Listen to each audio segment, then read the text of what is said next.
a hypocrite.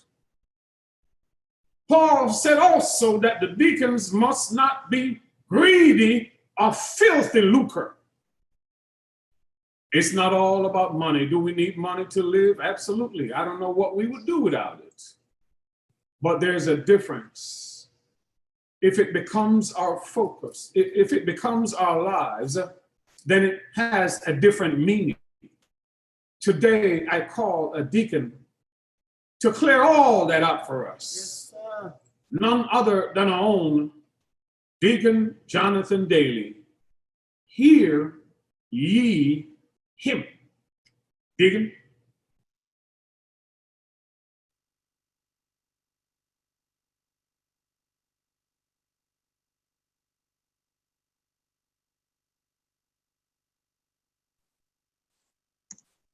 I hope we're not tired. I'm just waiting for Songs of Zion to set the tone a little bit, to bring the energy that I want to go into this word with.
I see some of us are maybe out of breath from that glorious march, but I still feel all right.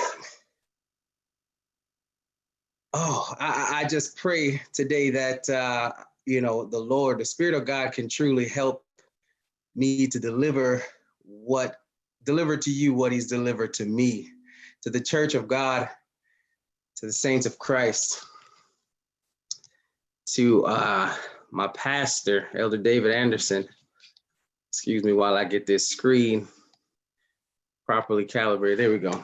To the evangelist Vanley Allen. I am truly, truly glad every time I see him, to see him still traveling up this highway. To the elders in the gospel, and to my brothers in arms, to the deacons, to the sister ministers, to the Father Abraham, to the Mother Sarah, unto the Church of God and saints of Christ in general. I am, you might be able to tell, glad to be here. I'm happy to be here. I'm elated. Estoy tan feliz de estar aquí.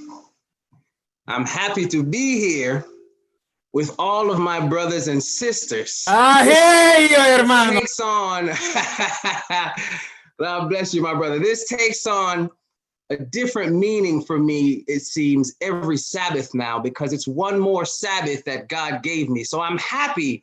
I'm glad about it. I was glad when they said unto me, yes, I'm glad about it. I'm happy to be here today, just to mingle my voice and to be able to praise in this collective way with my brothers and sisters one more time.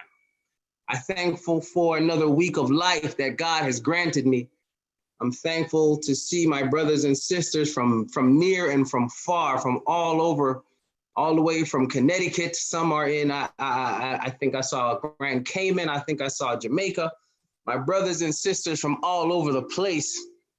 You know, in some ways, this COVID has been a blessing because in some cases, I never before was able to worship with some of my brothers and sisters in other parts of the world. I think I saw Brother Zalani from South Africa earlier. You know, I think I saw the Saints from Grand Cayman, you know, so it brings us together. And so in that respect, you know, this has truly been a blessing for me in that respect. But I give God thanks to see all my brothers and sisters still healthy, still alive, still willing to continue to work out their soul salvation. Though there may be an unfamiliar virus on the outside of our houses, I thank God this morning that by his grace, there's no virus on the inside of my house. I give God all the glory this morning for that being my reality. And as I speak today, I just offer us the words of Peter in 1 Peter 4:10 and 11. Peter says, as every man hath received the gift, even so minister the same one to another as good stewards of the manifold grace of God. Peter says, if any man speak, let him speak as the oracles of God. And if any man minister, let him do it as of the ability which God alone giveth, that God in all things may be glorified through Jesus Christ, to whom be praise and dominion forever and ever. Amen. Back in the tabernacle, I used to say, if you have your Bibles. But since we're in the comfort of our home, I'm sure we all have our Bibles. And so in order for this to truly bless us, please, saints, go with me to the book of Hebrews, the 6th chapter. And I just want to highlight the 10th through the 15th verses. You see, it's one thing for me to read it to you, and it's another thing for you to read it for yourself. So follow me, please, to the book of Hebrews, the 6th chapter, 10th through the 15th verses. And if I just allow me to please introduce the subject for us today, subject being God's speed. Subject being Godspeed.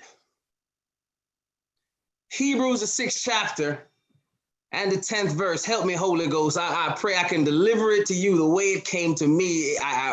You're really good, just going to be blessed by it if I can accomplish this. For God is not unrighteous to forget your work and labor of love. Oh, I thank him for that, which ye have showed toward his name, in that ye minister to the saints and do minister.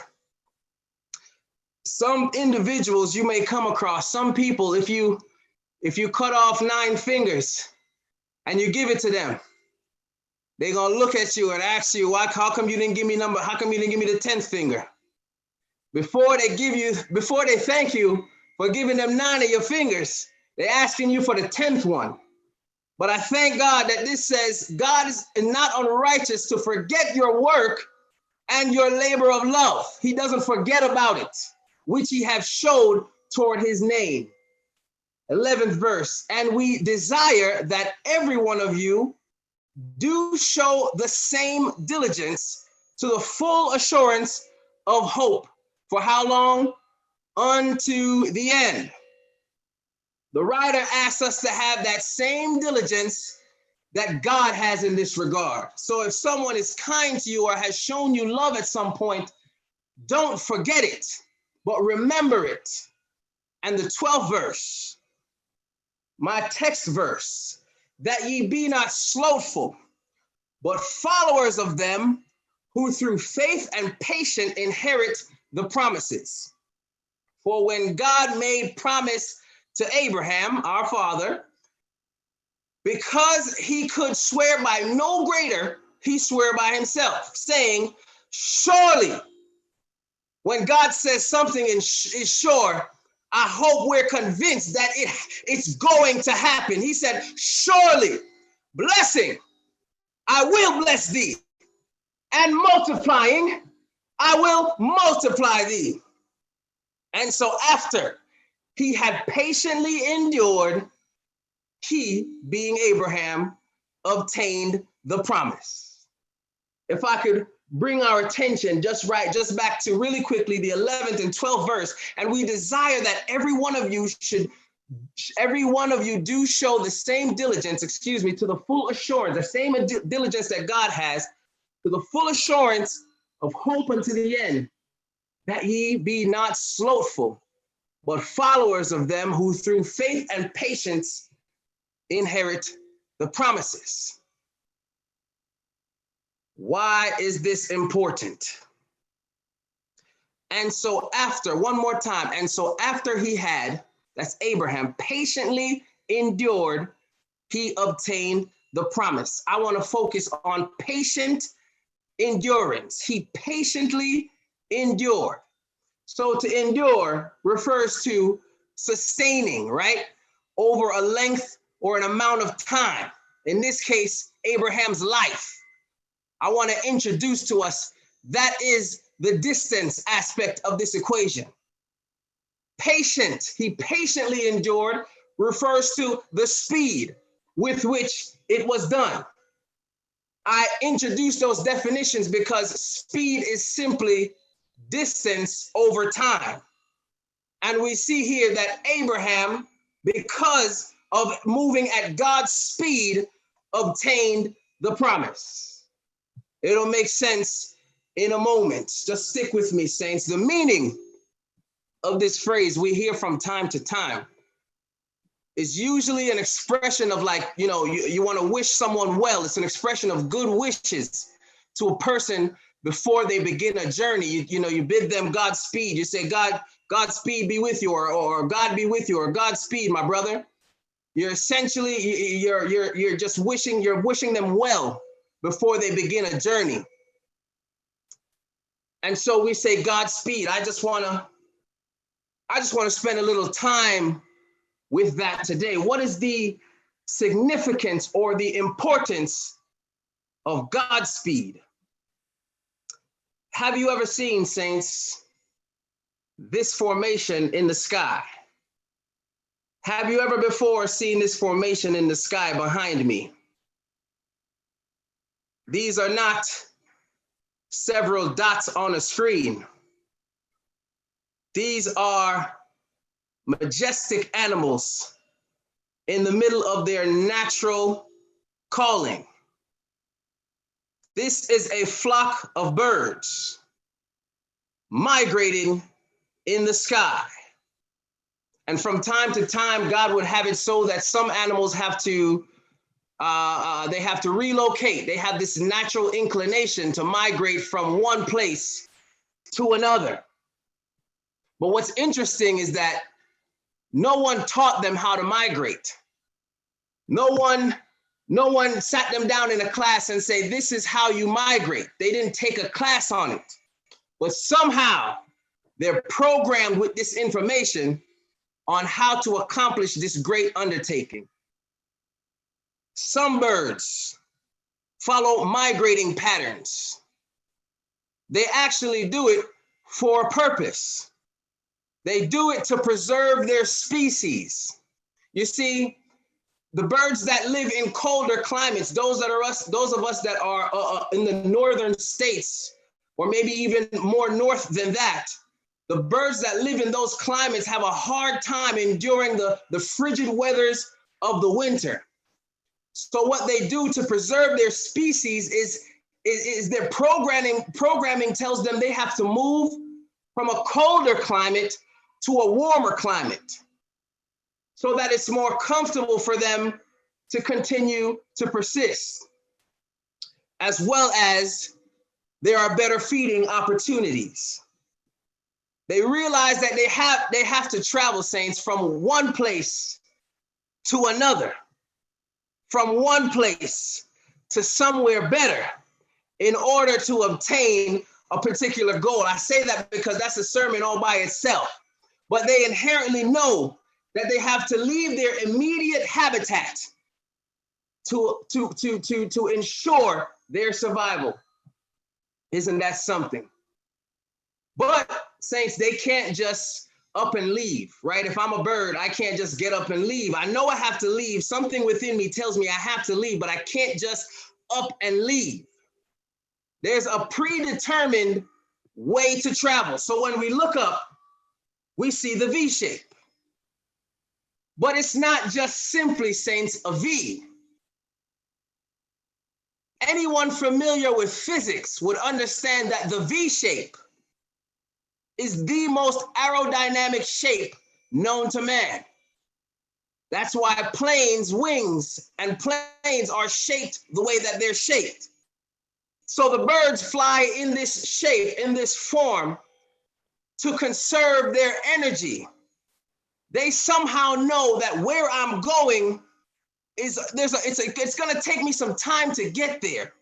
It's a long distance. And so the only way to preserve their strength to make it to their destination is to fly in this pattern. Just stick with me, saints. I promise you'll be rewarded. This V, as I said, has a function. Within the V, I learned, I didn't always know this. I did a little research. Within the V, it's not just a V. One bird flies slightly above the bird in front of him. They're not all flying in the same line. So the bird in front flies slightly higher. He does that to avoid turbulence and wind resistance, to make the flight more efficient and to conserve energy. Another thing to note, and probably most notable, each bird in the V flies at a designated speed to accomplish the greater goal. Oh, this morning I'm talking about Godspeed, somebody.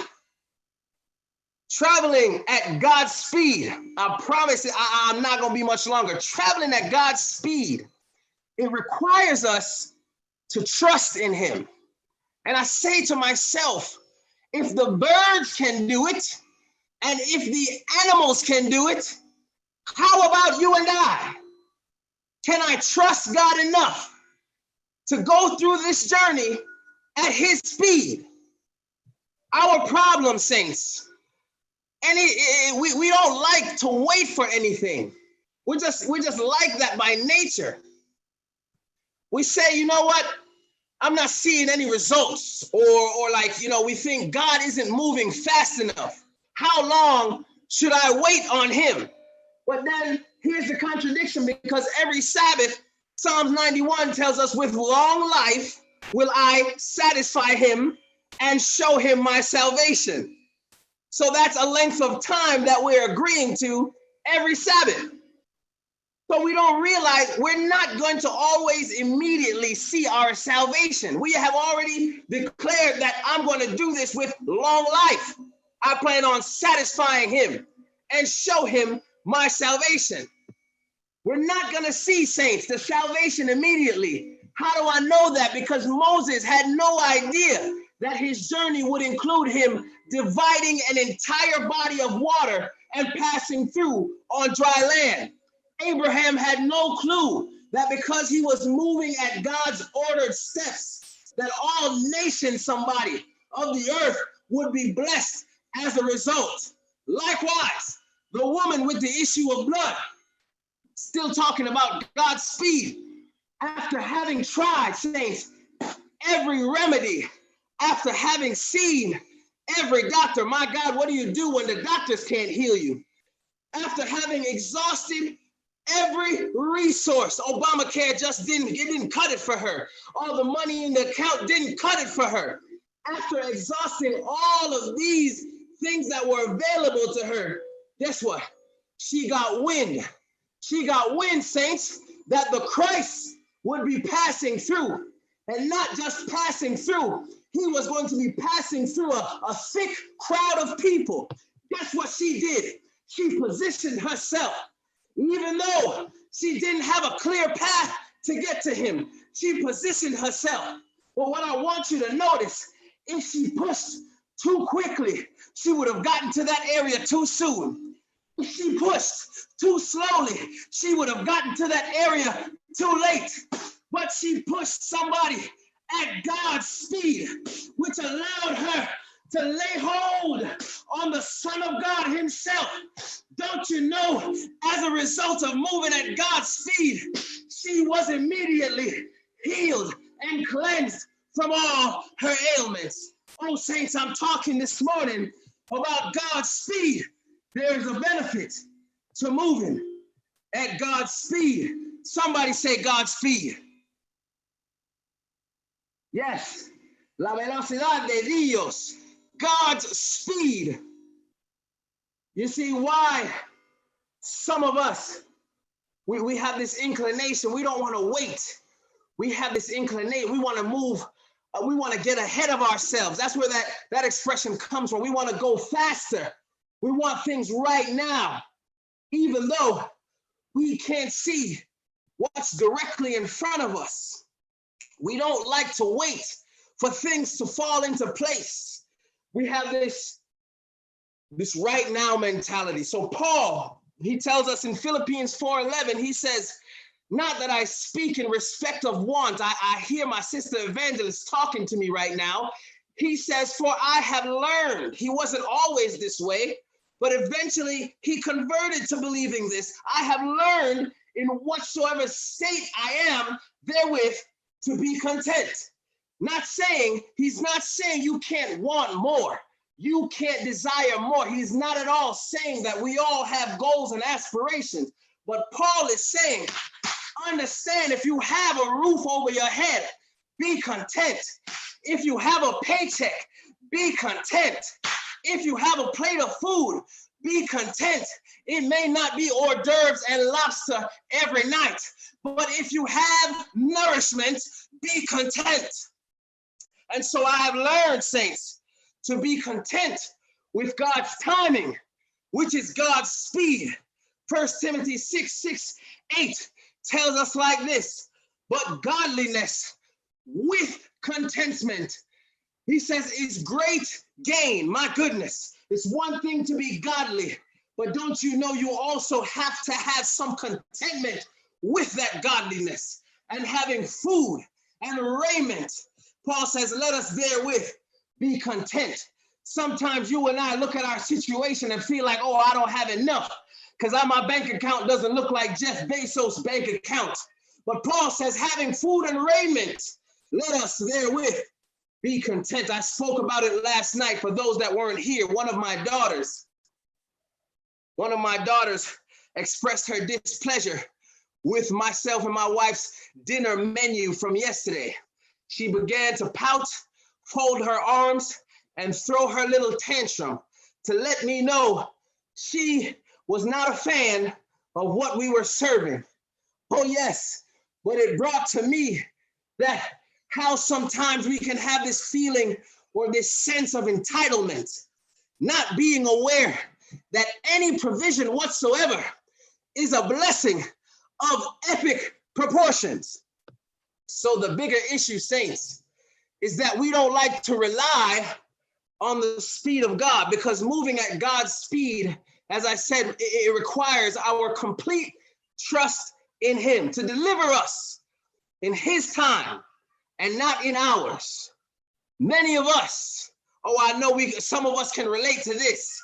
Many of us at some point, we burned our tongues on something we were eating or drinking because it was extremely hot, because we were too impatient to wait until it was properly cooled so that we could enjoy it undeterred.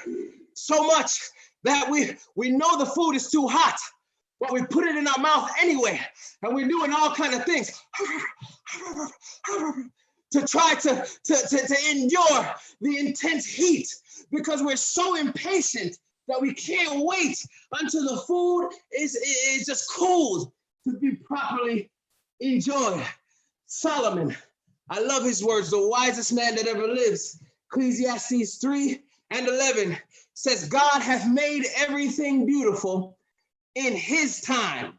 Also, he hath set the world in their heart, so that no man can find out the work that God maketh from the beginning to the end.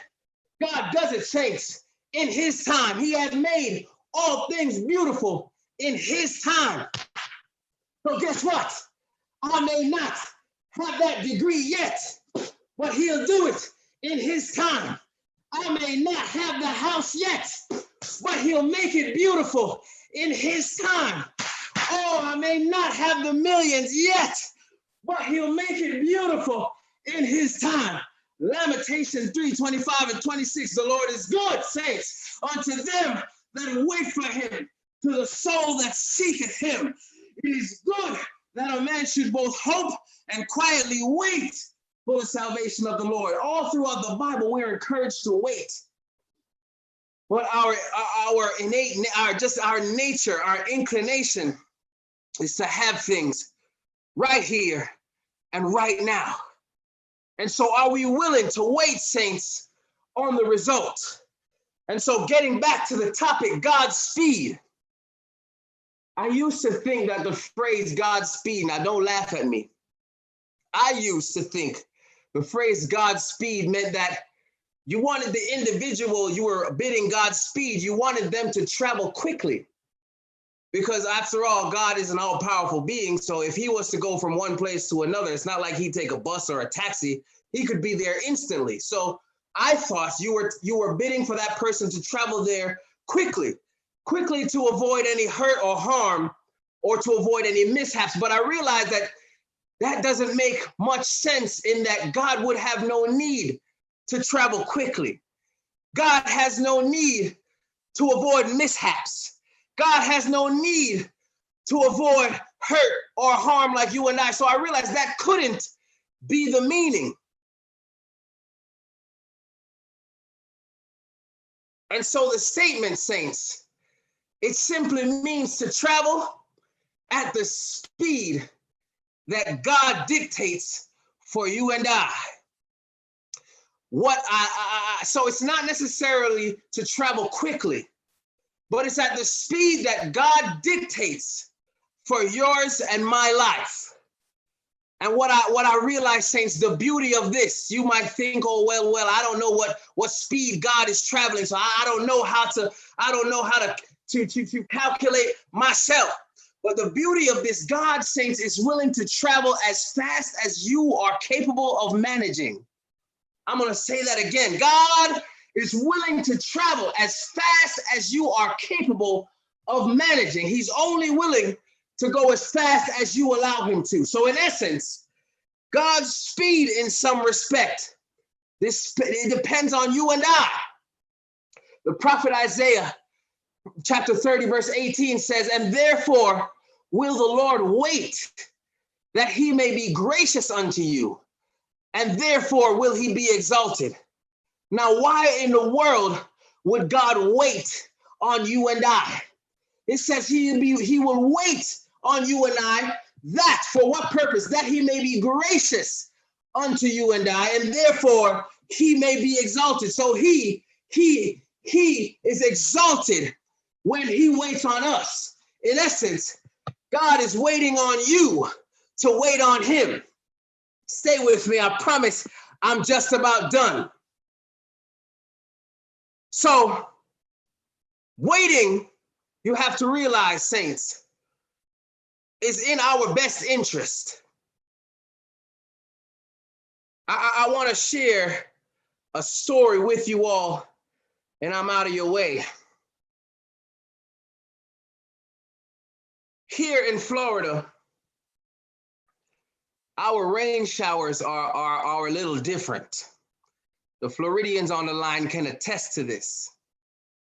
And so we don't really, it happens, but not often. We don't typically receive, you know, little sprinklings of rain. Sometimes it comes down, and when it comes down, it comes down. We have what are called downpours, torrential downpours as a result of our tropical climate. And so I remember a few weeks ago, maybe a month or so, on a Saturday night after the Sabbath, there was a downpouring of rain. And I was traveling, I had to go to work. I was traveling to work. And as any experienced driver on the line would know, that with rain on the road comes a myriad of just hazardous condition. The road becomes slippery, and so there's a greater chance of losing control of your vehicle. Sometimes the rain can fall so hard that your visibility actually decreases, and there's literally a wall or sheet of water in front of your vehicle, you know, making it difficult for you to see. And then, of course, when it's raining like this, I never understand it, but there's always that one driver that just decides they're gonna be Jeff Gordon. They're gonna be a race car driver. It's pouring down rain. Everyone is driving at an adequate speed, and here comes this one driver decide he's gonna drive faster than everybody else, endangering everyone on the road. And so as the rain persisted this Sabbath night, the traffic it slowed so drastically because you couldn't see. It was literally just a wall of rain in front of your car, so you couldn't see what was in front of you. And so as I made my way through this storm, you know something, saints, I realized I couldn't necessarily pick up my phone to call my wife because my wife couldn't get me to work safely. I couldn't pick up my phone to call my parents because they wouldn't be able to protect me and guide me through this way. But I picked up my phone, saints, my spiritual phone, and I called on the Father in heaven to guide my vehicle. And as I made my way, saints, just put yourself in this situation. I looked in my rearview mirror. Now I'm driving. I can't barely see no more than maybe 50 feet ahead of me. I looked in my rearview mirror. I witnessed the car right behind me spin out of control and veer off of the road. And so my heart dropped because this was about the 5th accident I've seen to this point. And if that wasn't enough, just up the road, I saw another vehicle right in front of me, the vehicle directly in front of me. That vehicle began to swerve, and it spun all around, ultimately slamming into the center wall. I pray that driver was okay.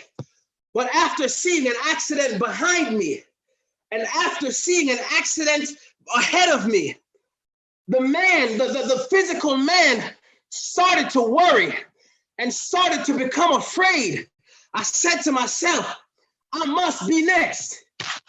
But the inward man, but the spiritual man. Oh, I made a connection with God in that moment. I said, God, tonight in this storm, I am going to travel at your speed. Oh, yes, Godspeed. I want you to hear me, saints. The car behind me was traveling slower than me, so they crashed. So therefore, if I was traveling a little slower, I would have crashed. The car in front of me was traveling faster than me, so they crashed. If I was traveling a little faster, I would have crashed. But because of the speed at which I was traveling, saints, I know today I was traveling at God's speed.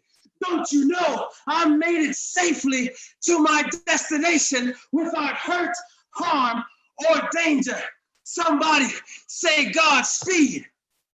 I have no problem with traveling at God's speed today, because God says through his prophet Jeremiah, I know the thoughts I think towards you, saith the Lord, thoughts of peace and not of evil, to give you an expected end. This tells me there is a predetermined destination for you and I. God already knew he wanted me to make it to my destination, but would I have the humility to slow down or speed up and travel at his speed? There's a predetermined destination. There's a blessing, somebody. There's a blessing already prepared for you and I, already set aside with our names on it. But are you willing to trust God and travel through this road of life at God's speed and not yours or mine? Psalm 139, 23, 24. I hope I've done this message justice, because it hit me like a ton of bricks. King David says in Psalm 139, 23, 24, he says, search me, O God, and know my heart. He says, to try me, Lord, and know my thoughts, and see if there be any wicked way in me. If there should be, Lord, David was humble enough to say, lead me in the way everlasting. And so this afternoon, saints, I say, go with God, and Godspeed to you all.